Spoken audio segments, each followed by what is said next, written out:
G'day guys, I've just got a short video for you today, but it's about something really important, which is the knot that you use to attach your leader to your fly.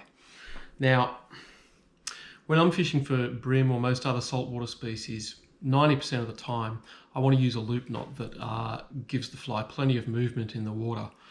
But when I've been using light fluorocarbon with traditional loop knots that I learned, such as Lefty's loop knot, I'm finding that the knot strength has been pretty poor.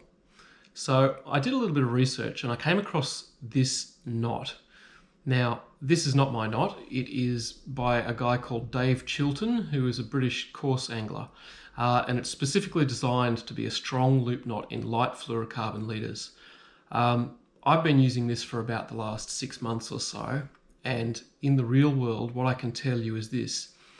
Since I've started using this knot, when I've had break-offs, which has been quite often because in the style of fishing that I do for brim and so on in tight structure, you're going to lose flies to either fish or to snags.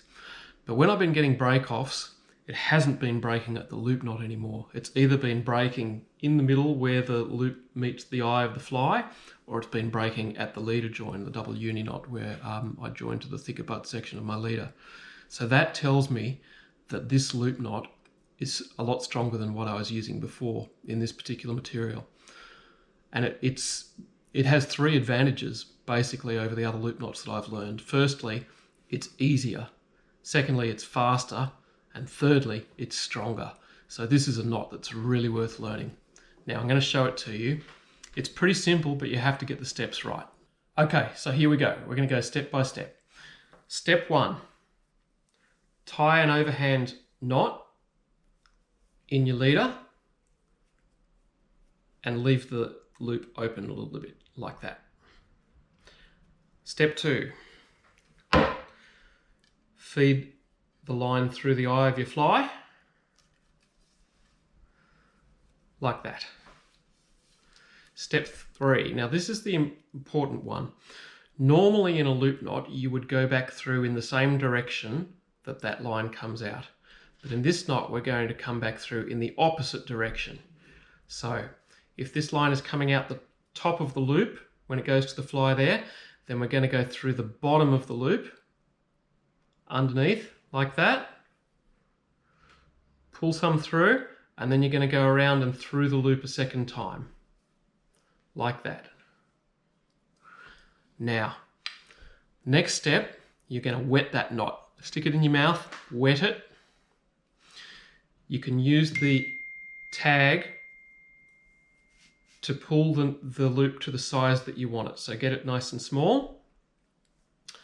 And then you're going to hold the tag and the main line together in one hand and the fly in the other. And you're just going to pull that tight. Not super tight, but tight. Next step. You're going to take the tag and now you're going to do an overhand loop around the main line and back through and back down towards the fly. And that's just to lock the knot in.